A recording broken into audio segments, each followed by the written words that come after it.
नमस्कार, मी मनाली. न्यूज 18 लोकमत मध्ये आपलं स्वागत. दुपारचे 12 वाजलेले आहेत. आत्ताच्या या सगळ्या महत्त्वाच्या बातम्या आपण या बुलेटिन मध्ये पाहणार आहोत. मात्र बुलेटिनची सुरुवात एका मोठ्या बातमीने करतोय, ती म्हणजे आजही राणा दाम्पत्याला दिलासा मिळालेला नाहीये. 29 तारखेपर्यंत नवनीत राणा आणि रवी राणा या दोघांनाही जेलमध्येच राहावं लागणार आहे. तर राणा दाम्पत्याच्या याचिकेवर उत्तर देण्याचे निर्देश राज्य सरकारला देण्यात आले. दरम्यान यासाठी राज्य सरकारला 3 दिवसांची मुदत कोर्टाने दिलेली आहे आणि त्यामुळे आता राणांच्या याचिकेवर 29 तारखेला सुनावणी होणार आहे.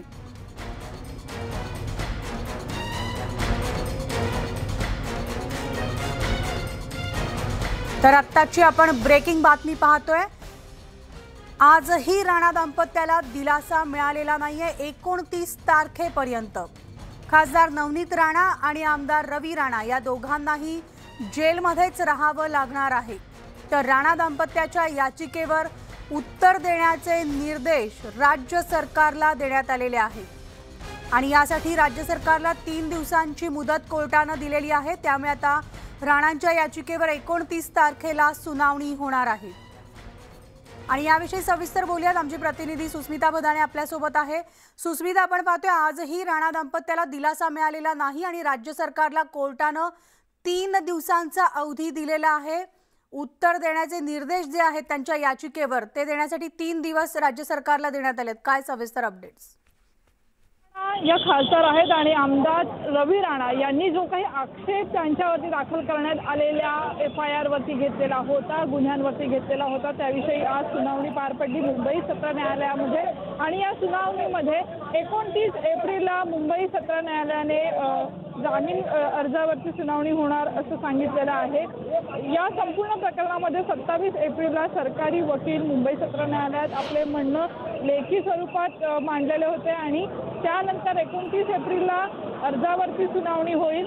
आणि याआधी बांद्रा न्यायालयातील जो काही जामीन अर्ज आहे तो मागे घ्यावा तरच सत्र न्यायालयात सुनावणी होईल असंही समोर येत आहे. दरम्यान बांद्रा न्यायालयातील अर्ज मागे घेत आहेत असं म्हणणं राणा दाम्पत्यांचे वकील जे आहेत रिजवान मर्चंट यांनी कोर्टात आज स्पष्ट केलेलं आहे.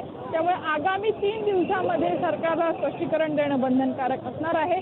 लेखी स्वरूपात हे स्पष्टीकरण 27 एप्रिलला दिलं जाणार आहे.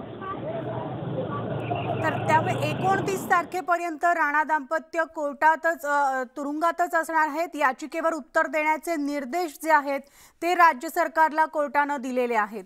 आमची प्रतिनिधी सुस्मिता बदाणे आपल्याला सविस्तर माहिती देत होती. आत्ताची सगळ्यात मोठी बातमी आपण पाहतोय. आजही राणा दाम्पत्याला दिलासा मिळालेला नाहीये. 29 तारखेपर्यंत नवनीत राणा आणि रवी राणा या दोघांनाही जेलमध्येच राहावं लागणार आहे.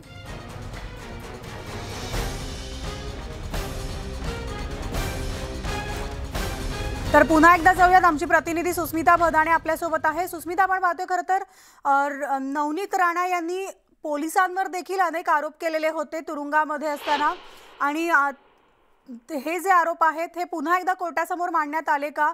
नेमकं आज कोर्टात काय घडलं?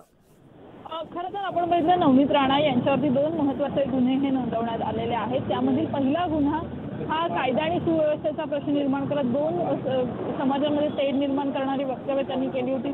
त्या प्रकरणी 153चा गुन्हा नोंदवण्यात आला होता. त्यानंतर राजद्रोहाचा गुन्हा नोंदवण्यात आला. सरकारी कामामध्ये व्यत्यय त्यांच्याकडनं टाकण्यात आलेला होता आणि याविषयी ॲडव्होकेट मर्चंट यांनी युक्तिवाद आज कोर्टामध्ये केला. मुंबई सत्र न्यायालयात राणा दाम्पत्यांच्या वतीनं त्यांनी आपली बाजू मांडलेली आहे. तर न्यायाधीश रोकडे यांच्यासमोर कोर्टात सुनावणी झाली. सरकारी वकील म्हणून प्रदीप घरत यांनी आपली बाजू मांडलेली होती आणि आता जी माहिती समोर येते आहे त्यानुसार राणा दाम्पत्य यांना यांच्या जामीन अर्जावर 29 एप्रिलला मुंबई सत्र न्यायालयामध्ये सुनावणी करण्यात येणार आहे. त्यानंतर तत्पूर्वी एकूणच सरकारला आपलं म्हणणं हे लेखी स्वरूपात मांडावं लागणार आहे आणि त्यानंतरच 29 एप्रिलला या अर्जावरती सुनावणी होणार आहे. या संपूर्ण प्रकरणामध्ये न्यायालयाकडनं सुद्धा अतिशय महत्त्वाची भूमिका ही घेण्यात आलेली होती आणि ज्यानुसार आगामी 3 दिवसांमध्ये पोलिसांना स्पष्टीकरण देणं बंधनकारक असणार आहे. धन्यवाद सुस्मिता या सविस्तर माहितीसाठी.